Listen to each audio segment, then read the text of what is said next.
Hey everybody, this is Peter Joseph, and it's time I give an update on my long overdue film, InterReflections.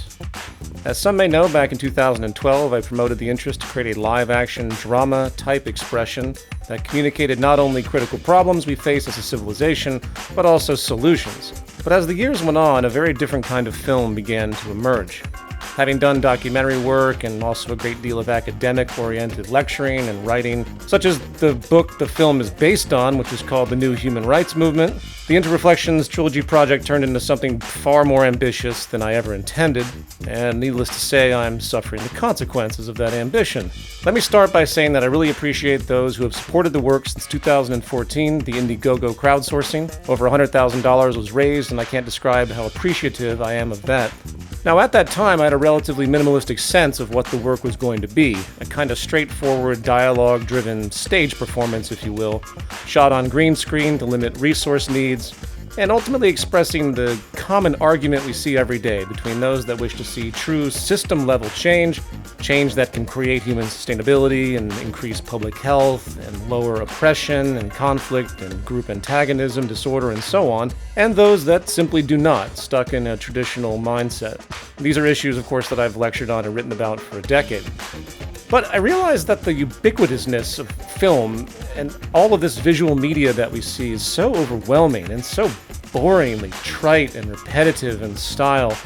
I didn't want to create something that had already been done before.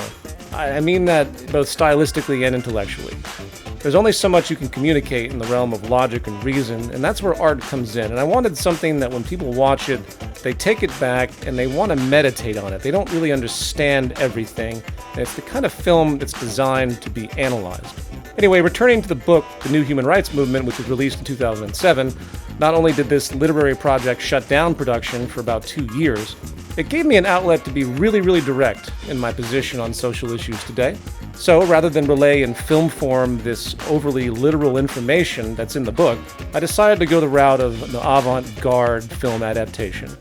In a word, I'll reference the notion of Buddhist Koan, which is defined as a paradoxical anecdote or riddle, more about creating thought in a person, not imposing it.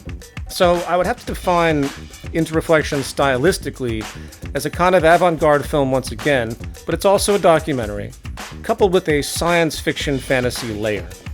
And if the film does its job, it should put the viewer in a particularly unstable space as they experience many different levels of expression centered around a central theme, of course. Now that said, it's been a constant process of working with teams around the clock, trying to make something that's very interesting with a very low budget. The goal, again, is not to pretend to be some Hollywood-level production, but one that really pushes the creative envelope as far as possibility, stylistically, with limited resources. Now, for those who are not familiar with filmmaking and the VFX and CGI costs, I can tell you it's very complex and expensive. I've had some 3D work done that literally cost $1,000 just for a few seconds. So there's a reason why filmmaking in any kind of effects-oriented space costs so much. I've also licensed music from bands like Tears for Fears and trying to keep a cultural relevance to it through various forms of aesthetic.